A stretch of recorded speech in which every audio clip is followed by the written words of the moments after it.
I'm gonna build you a house. Right here. Our house.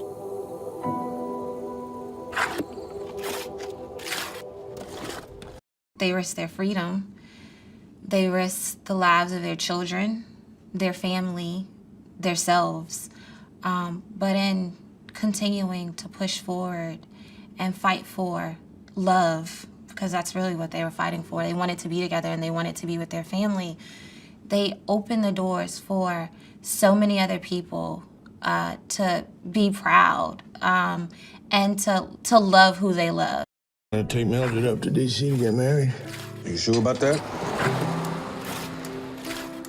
By the power vested in me by the District of Columbia, I now pronounce you husband and wife. In many ways, they are heroes for marriage all across America.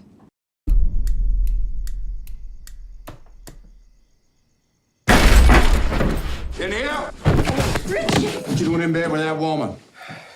I'm his wife. That's no good here.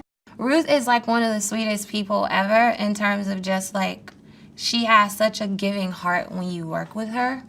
I learned so much as an artist, as a young artist and a new artist working with her. To watch her transform it was interesting, but it was also a gift in that she stayed in the jail cell one of the days. Like, she just didn't want to leave. And I didn't get to see that, but that was kind of who she was in all of her performance. She was Mildred through and through. Richard Perry Loving being a white person and Mildred Jeter being a colored person did unlawfully cohabitate as man and wife. Richard? I also adore Joel Edgerton. He's like one of like the castmates who's like also super fun to work with and full of a lot of life. But he goes from being full of a lot of life to when it's time to work, he's completely into, and he completely delves into the character. So it's like night and day. Literally one moment he's cracking jokes and he has you dying, and then action, he's a completely different person. And it's an inspiration just to see someone be able to do that, to balance the two worlds. And he brought so much to Richard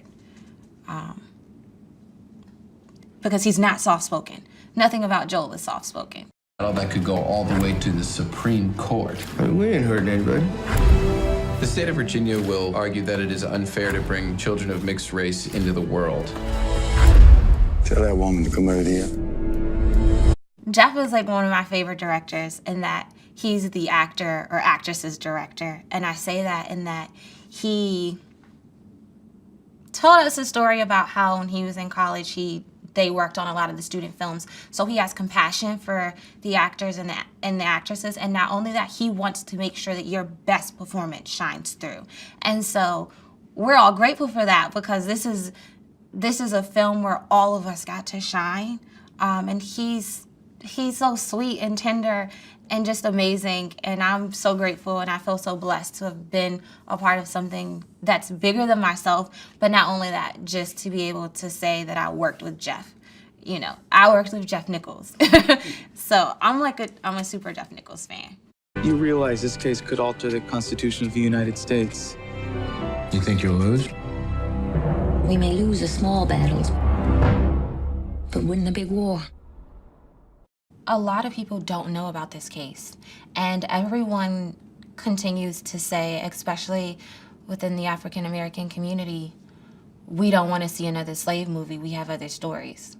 Well, this is an amazing story. It's not a slave narrative.